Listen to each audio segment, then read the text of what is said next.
స్వప్నకి కూతురు పుట్టిందని చెప్పని అందరూ చాలా సంతోషంగా ఉంటే రుద్రాణి ఒక్కటి తప్పక అందరూ సంతోషంగానే ఉంటారు. రుద్రాణి అయితే ఇంక బామ్మగారు స్వప్న కూతురికి నువ్వు అడగాలే కానీ నా ప్రాణమైన ఇచ్చేస్తాను అంటే, నీ ప్రాణం వద్దలే అమ్మ, ఆస్తులు ఇవ్వు అని చెప్పని రుద్రాణి అంటుంది. అప్పుడు ఇంకా నీ బుద్ధి మానించుకోవు, అలాగే తను పెద్ద అయిన తర్వాత నాకు ఆస్తి అమ్మ అంటే అలాగే తనకి ఇచ్చేస్తానులే, ముందు మాత్రం తనకి బాటసాలు చేపించాలని చెప్పని అంటుంది. అప్పుడు ఆభరణ కూడా అయితే మంచి ఆలోచన అత్తయ్య గారు, ఇప్పుడే నేను పంతులు గారిని పిలుస్తాను అని చెప్పని అంటుంది. లేదు నేనే మాట్లాడాను, రేపే బాగుందంట అంటే, అప్పుడు రాజు కావ్య మీరిద్దరే ఈ ఫంక్షన్ బాగా గ్రాండ్గా చేయాలి అని చెప్పనంటే అప్పుడు చాలా సంతోషంగా అలాగే అంటారు.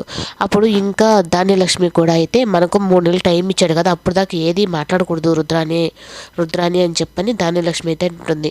ఇంక పాప ఎంతకీ నిద్రపోకపోయేటప్పటికీ ఇంకా కావ్య వచ్చి నేను నిద్రపిస్తాను టీ అక్క అంటే, తల్లిగా నేనే నిద్రపించలేని దాన్ని నువ్వు ఎలా అంటే, తల్లి ప్రేమ తెలిసిన ఎవరైనా నిద్రపిస్తారని చెప్పని తనకి పాట పాడి తనని నిద్రపిస్తుంది.